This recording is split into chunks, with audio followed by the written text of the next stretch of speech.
Не каждая районная больница может похвастаться наличием отделения искусственной почки. Гемодиализ входит в список высокотехнологичных методов лечения.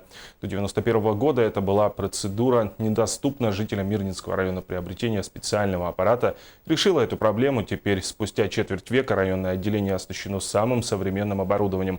О его работе подробнее расскажет Наталья Николаева. Больные обращались за медицинской помощью в Якутск, а также в клинике центральных городов России. Наконец, в 1991 году в районной больнице состоялось открытие отделения гемодиализа. Оказание помощи по историческим справкам началось с 1991 года, но это был, получается, первый аппарат. Потом, грубо говоря, за этот промежуток времени уже поменялось грубо говоря, четвертое поколение уже аппаратов. И с одного аппарата парк аппаратов увеличился до 6 аппаратов на сегодняшний день.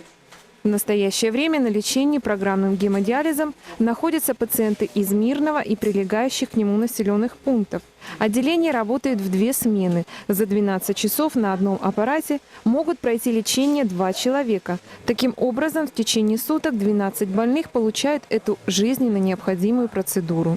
Работа в отделении искусственной почки ведется в амбулаторном режиме. Здесь оказывается экстренная и плановая помощь больным с острым почечным повреждением. Процедуру осуществляет высококвалифицированный медицинский персонал. Врачи-трансфузиологи, которые имеют дополнительную специализацию по анестезии и хирургии, и 5 медсестер. Планов очень много.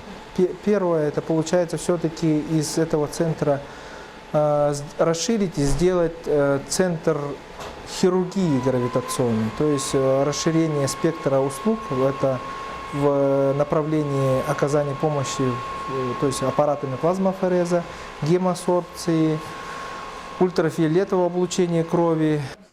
Управление аппаратом осуществляется в автоматическом режиме. Посредством компьютера задаются индивидуальные параметры больного. Далее они проходят обработку в общероссийской базе гемодиализа. Это необходимо для дальнейшего наблюдения и корректировки лечения пациента. Если человек переезжает в другой регион, ему подбирают близлежащий центр искусственной почки.